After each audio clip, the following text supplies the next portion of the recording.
오늘 예배에 참석하신 모든 분들을 환영합니다.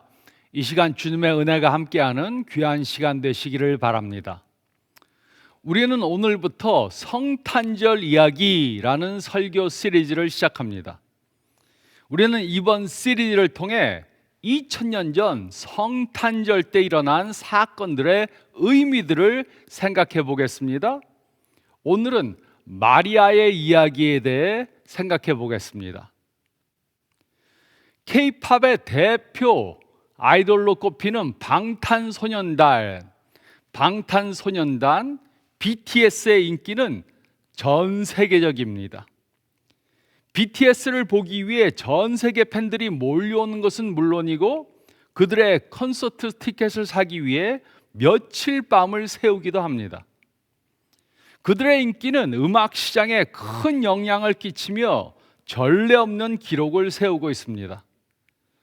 그러나 이들처럼 큰 사랑과 인기를 얻었던 유명인들이라고 할지라도 시대가 바뀌고 세월이 흐름으로 사람들의 기억 속에서 희미해져 가기 마련입니다. 그런데 시대가 바뀌어도 기억되는 한 사람이 있습니다. 그 사람은 바로 마리아입니다. 예수님의 어머니로 알려진 마리아는 종교를 불문하고 2000년이라는 시간이 흐르도록 많은 사람들에게 기억되고 있습니다. 마리아는 사람들에게 명망 있는 인물이거나 뛰어난 외모로 주목받는 유명인이 아니었습니다. 그녀는 마리아라는 흔한 이름만큼이나 평범한 사람이었습니다. 나사렛 마을 밖의 사람들은 마리아가 누구인지조차 모를 만큼 조용하고 알려지지 않았지만 세월이 지난 지금까지 기억되는 사람이 되었습니다. 사람들은 호랑이는 죽어서 가죽을 남기고 사람은 죽어서 이름을 남긴다고 종종 말하곤 합니다. 이 속담처럼 살아있을 때 좋은 일을 많이 하거나 세상에 도움이 되는 업적을 남긴 사람들은 사람들의 머리에 오랫동안 그 이름이 기억되곤 합니다. 하지만 마리아는 이 세상 사람들에게만 기억되는 사람이 아닌 하나님께 기억되는 사람으로 살았습니다. 그래서 마침내 그녀의 이야기는 성경에 기록되었고 아무도 알아주지 않던 마리아는 오랜 시간 기억되는 사람이 되었습니다. 우리는 다른 사람들에게 오랫동안 기억되는 것을 뿌듯해하고 명예롭게 여깁니다. 그렇다면 만왕의 왕 대신 하나님께 기억되는 것은 얼마나 더 영광스러운 일입니까? 세상은 훌륭한 일을 하고 업적이 있어야지 그 사람을 기억하지만 하나님의 나라는 그렇지 않습니다. 하나님이 기억하는 삶을 산 마리아의 삶을 통해 우리는 하나님 나라에서 기억되는 모습은 어떤 삶인지 배울 수 있습니다.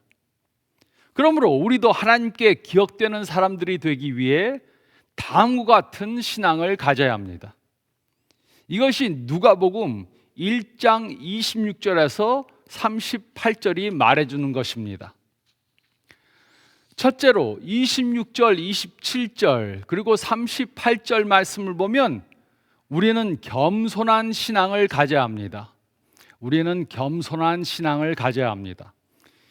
26절, 27절은 다음과 같이 기록했습니다. 여섯째 달에 천사 가브리엘이 하나님이 보냈음을 받아 갈릴리 나사렛이란 동네에 가서 다윗의 자손 요셉이라는 사람과 약혼한 처녀에게 이르니 그 처녀의 이름은 마리아라. 주 1세기 때 살던 사람들은 예수님의 배경에 대해 매우 의아해했을 것입니다. 그 이유는 온 세상을 구원하러 올 메시아가 나사렛이라는 작은 마을에서 나온 것이 사람들에게 이해가 되지 않았기 때문입니다. 나사렛은 높은 계급의 유대인들이 천대하는 보잘것없는 가난한 마을이었습니다. 온 마을이 축구장 크기 하나만 했습니다. 사정이 이렇다 보니 나사렛에서 무슨 선한 것이 날 수 있느냐라고 물었던 나다나엘의 말이 일부 타당하게 들릴 수도 있었습니다. 그런데 천사 가브리엘은 예수님이 탄생하셨을 때 이스라엘에서 가장 거룩하다고 생각되던 그러한 성전으로 가지 않고 별 볼 일 없이 보이는 갈릴리 나사렛으로 갔습니다. 그러니 사람들이 마땅히 의아해할 만했습니다. 게다가 예수님의 어머니가 될 마리아는 요즘 흔히 말하는 좋은 학벌과 배경을 가지고 있지 않았습니다. 그녀는 엄친딸이나 금수저도 아니었습니다. 그녀는 지극히 평범한 소녀였습니다. 그녀는 그리 유명한 사람이 될 수 있던 가능성을 전혀 가지고 있지 않았습니다. 세상의 눈에는 마리아는 중요한 사람이 아니었습니다. 그녀는 아무것도 모르는 어린 10대의 처녀였습니다.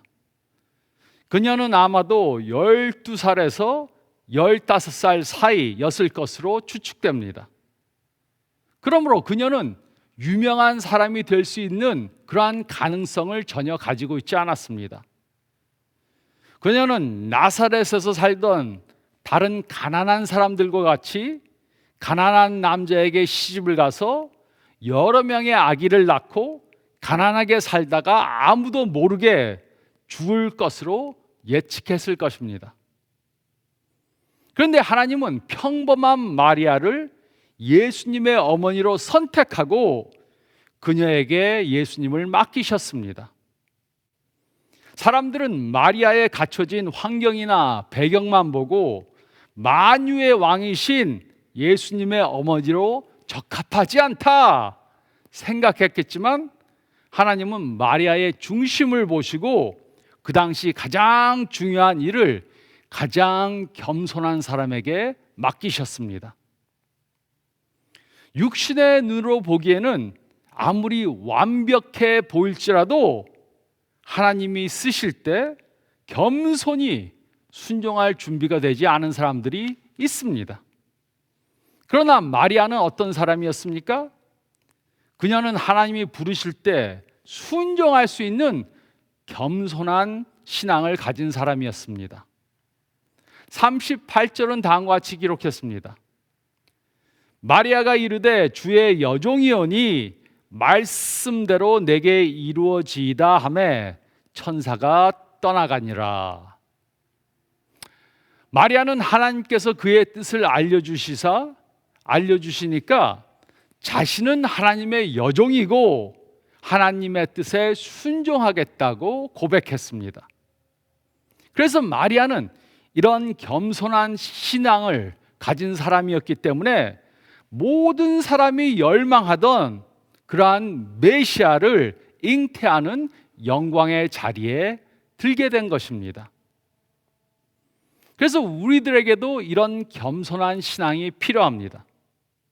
하나님께서 말씀하시면 무조건 순종하는 겸손한 신앙을 가져야 합니다. 그래야 하나님께 기억되는 사람들이 될 수 있습니다. 우리는 겸손한 신앙을 가져야 합니다. 우리는 겸손한 신앙을 가져야 합니다. 둘째로 28절에서 30절 말씀을 보면 우리는 개인적 신앙을 가져야 합니다. 우리는 개인적 신앙을 가져야 합니다. 28절로 30절은 다음과 같이 기록했습니다. 그에게 들어가 이르되 은혜를 받은 자여 편안할지어다 주께서 너와 함께 하시도다 하니 처녀가 그 말을 듣고 놀라 이런 인사가 어찌함인가 생각하매 천사가 이르되 마리아여 무서워하지 말라 내가 하나님께 은혜를 입었느니라. 마리아는 천사의 말을 듣고 매우 놀라서 무서워졌습니다. 그때 가브리엘은 두려워 떠는 마리아에게 무서워하지 말라 주님께서 너와 함께 하시도다 라고 안심시켰습니다. 이곳에 너와 함께 한다라는 말은 마리아의 신앙은 그저 종교적인 것이 아니었다는 것을 보여줍니다. 그녀의 신앙은 살아 움직였고 삶 속에 나타나는 개인적 신앙이었습니다. 이 일이 있었을 때 마리아는 매우 어렸지만 그녀는 이미 하나님과 개인적 관계를 가지고 있었습니다. 이것은 믿음은 나이에 구속되는 것이 아니라는 것을 말해줍니다. 나이가 들어야만 성숙된 신앙을 가지는 것이 아닙니다. 어린 사람도 성숙한 신앙을 가질 수 있고 나이가 들어도 성숙되지 못한 신앙을 가지고 있을 수 있습니다. 천사 가브리엘의 메시지는 마리아를 놀라게 했지만 그녀는 개인적으로 성숙한 믿음을 보였습니다. 하나님 앞에 이런 순종하는 믿음을 보일 수 있었던 것은 그녀가 특별히 다른 사람들보다 더 용감했기 때문이 아닙니다. 대신에 그녀는 평소 하나님과 개인적으로 친밀한 교제를 가지고 있었기 때문에 이런 순종함으로 반응할 수 있었던 것입니다. 그리고 이런 그녀의 순종은 어느 날 갑자기 이루어진 것이 아닙니다. 매일의 삶 속에서 쌓아온 크고 작은 순종이 어려운 순종 앞에서도 주저하지 않고 즉각적으로 반응할 수 있게 한 것입니다. 이렇듯 하나님과 교제를 갖고 사는 사람은 하나님의 음성을 잘 들을 뿐만 아니라 하나님이 부르실 때 순종할 수 있습니다. 그러나 하나님과 교제가 단절된 사람은 하나님의 음성을 들을 수도 없고 또 하나님의 뜻을 알아도 순종하지 못합니다. 하나님을 믿는 사람들은 하나님과 개인적 관계를 가지며 개인적 신앙을 가져야 합니다. 이 개인적 관계가 기독교와 세상의 다른 종교들과의 차이입니다. 하나님은 인격체이시며 우리가 하나님을 영접할 때 하나님께서는 우리들과 개인적인 관계를 가져주십니다. 그리고 마리아는 하나님과 이런 개인적 관계를 가지고 있었습니다. 그리고 이런 관계는 마리아가 앞으로 어떤 일을 당하든 간에 하나님께서 그녀와 함께 하실 것을 보장해 준 것입니다. 이와 같이 그리스도인들은 전혀 혼자가 아닙니다. 하나님께서는 우리를 홀로 두시지 않으십니다. 하나님께서는 우리들에게 어떤 큰 일을 맡기시고 우리들이 그 일을 혼자서 하도록 하시지 않습니다. 우리와 함께 하시며 우리를 통해 일하시는 것입니다. 그래서 예수님께서는 그의 제자들을 보내시며 언제나 그들과 함께 하신다고 약속해 주셨습니다. 그리고 예수님을 따르는 우리들은 하나님과 개인적인 관계를 가지며 개인적 신앙을 가지고 있어야 합니다. 그러나 너무 많은 그리스도인들이 하나님과 이런 개인적 관계를 갖지 못하면서 삽니다. 그들은 하나님 없이 매일매일 삽니다. 하나님을 머리로는 믿지만 하나님 없이 삽니다. 하지만 하나님과 개인적 관계를 갖고 있지 못하면 하나님께 쓰임받지 못합니다. 우리 모두는 하나님과 개인적 관계를 가지며 하나님을 삶 중심에 모시고 살아야 합니다. 마리아처럼 하나님과 매일 개인적으로 교제하는 훈련을 쌓아가야 합니다. 그럴 때 천사가 마리아에게 와서 아들을 낳을 것이라고 말했을 때 자신의 믿음을 표현한 그녀의 믿음의 모습을 보일 수 있는 것입니다. 우리는 하나님과 개인적 관계를 가져야 합니다. 우리는 하나님을 우리의 삶 속에 모시고 살아야 합니다. 우리는 마리아의 개인적 신앙을 본받아야 합니다. 그래야 하나님께 기억되는 사람들이 될 수 있습니다. 우리는 개인적 신앙을 가져야 합니다. 우리는 개인적 신앙을 가져야 합니다. 그리고 셋째로 31절로 38절 말씀을 보면 우리는 담대한 신앙을 가져야 합니다. 우리는 담대한 신앙을 가져야 합니다. 31절로 33절은 다음과 같이 기록했습니다. 보라, 내가 잉태하여 아들을 낳으리니 그 이름을 예수라 하라. 그가 큰 자가 되고 지극히 높으신 이의 아들이라 일컬어질 것이요 주 하나님께서 그 조상 다윗의 왕위를 그에게 주시리니 영원히 야곱의 집을 왕으로 다스릴 것이며 그 나라가 무궁하리라. 천사는 마리아가 잉태해서 아들을 낳을 것이라고 말해 주었습니다. 그리고 그 이름은 예수라 하라고 했습니다. 예수라는 이름은 그 당시 유대인들에게 아주 흔한 이름이었습니다. 예수는 여호와와 슈아라는 두 단어가 합쳐진 그러한 말이었습니다. 이 이름은 여호와가 구원한다라는 뜻입니다. 하지만 그 아기는 평범한 아기가 아니었습니다. 그는 큰 자가 되고 하나님의 아들이라 일컬어질 것입니다. 그뿐만이 아니고 하나님께서 그에게 다윗의 왕위를 주시고 그는 이스라엘의 왕으로 다스리며 그의 나라가 무궁할 것이었습니다. 하지만 마리아는 도무지 이해할 수 없었습니다. 34절로 38절은 다음과 같이 기록했습니다. 마리아가 천사에게 말하되 나는 남자를 알지 못하니 어찌 이 일이 있으리까? 천사가 대답하여 이르되 성령이 내게 임하시고 지극히 높으신 이의 능력이 너를 덮으시리니 이러므로 나실 바 거룩한 이는 하나님의 아들이라 일컬어지리라. 보라, 내 친족 엘리사벳도 늙어서 아기를 배었느니라. 본래 임신하지 못한다고 알려진 이가 이미 6달이 되었나니 대저 하나님의 모든 말씀은 능하지 못하심이 없느니라. 마리아가 이르되 주의 여종이오니 말씀대로 내게 이루어지이다 하매 천사가 떠나가니라. 마리아는 처녀라서 자신이 어떻게 잉태할지 알 수 없었습니다. 그러자 천사는 그녀가 성령을 통해 잉태하게 될 것이라고 말해 주었습니다. 그것이 어떻게 가능합니까? 하나님에게는 불가능한 것이 없습니다. 그래서 마리아의 친족 엘리사벳도 늙어서 임신하지 못한다고 했지만 임신을 했습니다. 이 천사의 말을 듣고 마리아는 주의 여종이오니 말씀대로 내게 이루어지이다 이렇게 말했습니다.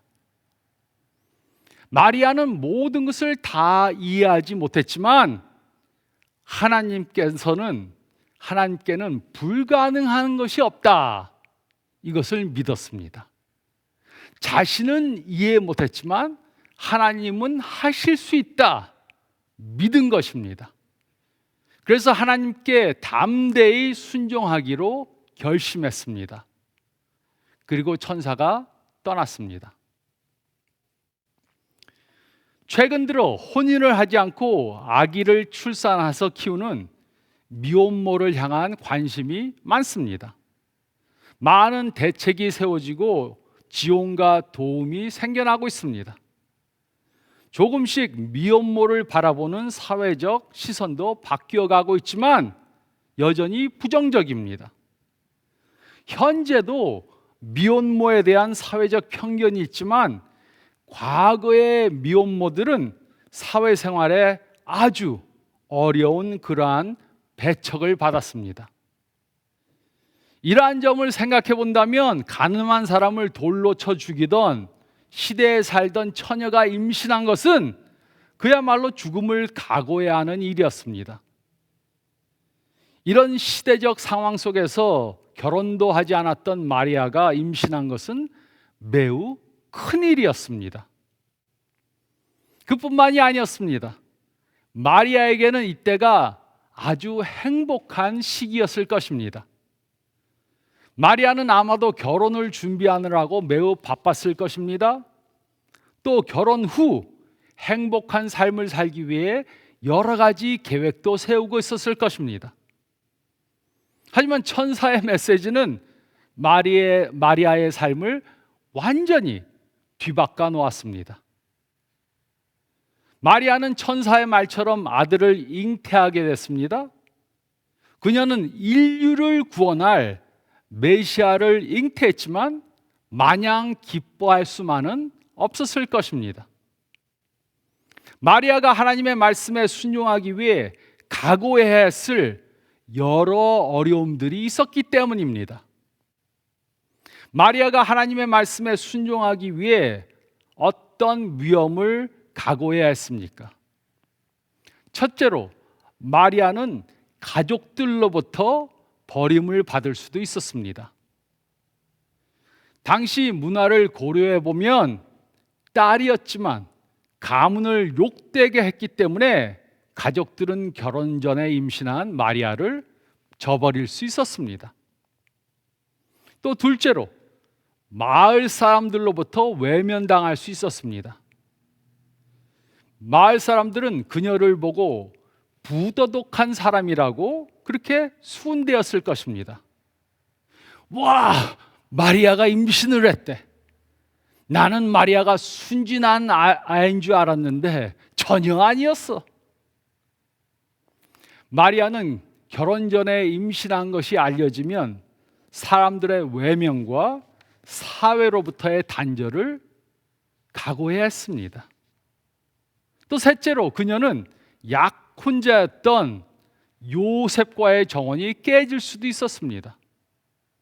아무리 요셉이 훌륭한 사람이라고 할지라도 자신과 결혼을 한 사람이 다른 남자의 아기를 가졌다 이렇게 생각된다면 그것을 알고도 결혼하는 것은 쉽지가 않았을 것입니다. 설상가상으로 요셉이 파혼을 하면 마리아는 파혼당한 여자로 평생 살아야 했습니다. 다른 남자와 결혼하는 것은 꿈꿀 수도 없었습니다. 또 넷째로 마리아는 생명을 잃을 수도 있었습니다. 마리아는 부도덕했다는 명목으로 다른 사람들에게 돌로 맞아 죽음을 당할 수도 있었습니다. 그러므로 마리아가 하나님께 순종하기로 결심한 것은 모든 것을 희생하기로 각오한 것입니다. 마리아는 담대한 선택을 한 후에 이렇게 말했습니다. 주의 종이오니 말씀대로 내게 이루어지이다. 하나님은 우리들을 통해 일하십니다. 그런데 하나님이 사용하는 사람은 능력이 많고 교육을 많이 받은 사람이 꼭 아닐 수도 있습니다. 대신에 하나님께서는 그에게 담대히 순종하는 사람들을 들어서 사용하십니다. 하나님께 담대히 헌신할 각오가 없다면 하나님께 순종할 수 없습니다.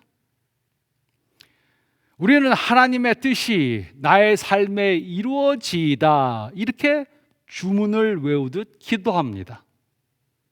그러나 하나님의 뜻이 나의 뜻과 다르고 내가 많은 희생을 해야 한다면 하나님께 순종하는 것을 불편해합니다.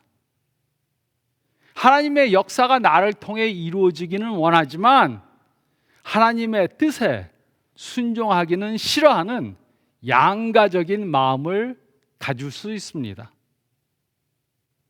하지만 하나님께 쓰임받고 하나님께 기억되는 사람들이 되기 위해 아무리 순종하기 어려워도 우리는 담대히 순종해야 합니다. 많은 사람들은 복 받기를 위해 기도하지만 하나님이 부르실 때는 모른 척합니다. 교회에서 각종 콜링을 할 때 그것은 제 일이 아닌 것 같습니다. 이번 선교 여행은 좀 바빠서 못 가겠습니다. 이런 다양한 이유로 거절합니다. 그러나 하나님은 담대히 순종하는 믿음을 보일 때 그의 일을 그를 통해 보여주십니다. 진짜 복된 삶은 넓은 집을 갖고 다른 사람들이 알아주는 그러한 사람들이 되는 것이 아닙니다. 진짜 복된 삶은 하나님께 쓰임받고 하나님께 기억되는 사람이 되는 것입니다. 그러기 위해 우리들에게는 담대한 신앙이 필요합니다. 우리는 담대한 신앙을 가져야 합니다. 우리는 담대한 신앙을 가져야 합니다. 인류의 역사를 통해 한 여인만이 메시아의 어머니가 되는 영광을 누렸습니다. 많은 여인들이 그 영광을 누리기 원했어도 그 영광은 오직 마리아에게만 주어졌습니다. 그러나 우리도 전 세계에 예수님을 전하는 그 일에는 동참할 수 있습니다. 언젠가 하나님께서 우리들에게 오셔서 그 일을 맡겨주시면 우리는 그 말씀에 순종해야 합니다. 마리아가 순종한 것처럼 우리도 순종해야 합니다. 하나님이 마리아를 불렀을 때 마리아는 믿음으로 순종했습니다. 그러므로 마리아의 이야기가 우리들에게 가르쳐 주는 것은 바로 이것입니다. 우리도 하나님께서 우리를 부르시면 겸손하고 개인적이고 담대한 신앙을 보여야 합니다. 우리는 모두가 하나님께 영광 돌리기 위해 사용되기를 원합니다. 하지만 많은 사람들은 순종하는 것은 싫어합니다. 하지만 영광의 자리에 앉기는 원하지만 순종하기 싫다는 것은 운동하지 않고 올림픽에 나가서 챔피언이 되기를 원하는 것과 같은 것입니다. 하나님은 우리를 사용하셔서 그의 일을 이루시기 원하십니다. 그리고 겸손한 태도를 갖고 하나님을 개인적으로 믿으며 하나님의 뜻에 담대히 순종할 수 있는 사람을 찾으십니다. 이런 신앙을 갖지 못하면 하나님이 기억하시고 사용하시는 사람이 될 수 없습니다. 우리는 겸손한 신앙을 가져야 합니다. 우리는 개인적 신앙을 가져야 합니다. 그리고 우리는 담대한 신앙을 가져야 합니다. 그러므로 하나님이 부르실 때 우리는 이렇게 고백해야 합니다. 주의 종이오니 말씀대로 내게 이루어지이다. 이렇게 고백해야 합니다. 이런 신앙으로 하나님께 기억되는 그러한 삶을 사시는 저와 여러분들이 되시기를 예수님의 이름으로 축원드립니다. 저희 다 같이 기도드리겠습니다.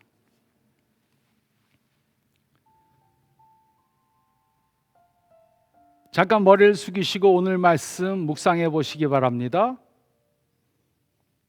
마리아는 겸손한 신앙, 개인적 신앙, 담대한 신앙을 가지고 있었기 때문에 하나님께서 사용하는 그러한 사람이 되었습니다. 나는 그러한 신앙을 가지고 있는가 한번 체크해 보시기 바랍니다. 나에게는 겸손한 신앙이 있는가? 또 개인적 신앙이 있는가? 하나님을 머리로는 믿지만 개인적으로 삶에서 하나님을 경험하는 그러한 신앙을 가지고 있는가? 또 담대한 신앙을 가지고 있는가? 어려운 일이면 하나님께서 어려운 일을 맡기시면 아멘 이렇게 대답하지 못하고 어려워하고 두려워하는 내가 되고 있지는 않은가? 하나님께 기억되는 그러한 삶을 살기 위해 이번 성탄절 기간을 맞으면서 마리아의 신앙을 본받아 겸손하고 개인적이고 담대한 신앙을 갖기 위해 기도하시며 한 주간 이 말씀을 적용하시기 바랍니다. 제가 기도하겠습니다. 주님 감사합나이다. 저에게 2000년 전 예수님을 이 땅에 보내주시고 예수님을 통해 저희가 구원받고 하나님의 자녀가 되는 권세를 누릴 수 있는 그러한 자격을 주심을 감사드립니다. 성탄절이 가까우는 이때 저희가 하나님께 쓰임받길 원합니다. 예수님의 복음을 전하는 그러한 메신저의 삶을 살기 원합니다. 그러기 위해 마리아처럼 항상 겸손한 그러한 신앙을 갖게 도와주시고 부족한 저희가 하나님께 쓰임받을 수 있다는 그러한 자부심을 갖지만 내가 무엇인가 해서 우리가 됐다는 그러한 착각하지 않도록 도와주시고 또 머리로만 믿고 삶 속에 예수님을 경험하지 못하는 나 혼자 사는 그러한 개인적인 신앙을 갖지 못하는 저희들 되지 않고 예수님을 삶 속에 모시고 사는 개인적 관계, 신앙을 갖게 도와주시고 또 어려운 그러한 일을 맡기실 때라도 하나님께서 우리와 함께 하신다는 것을 분명히 믿고 담대히 아멘으로 화답하는 저희 모두가 되게 도와주시옵소서. 한 주간 이렇게 살 수 있도록 도와주시고 성탄절을 맞으며 이러한 신앙으로 무장하고 살게 도와주시옵소서. 감사드리며 이 모든 말씀 우리 주님 예수 그리스도 이름 받들어 간절히 기도드리옵나이다. 아멘. 오늘 말씀 붙잡고 그대로 적용하면서 사는 한 주간 되시기 바랍니다. 건강하시기 바랍니다.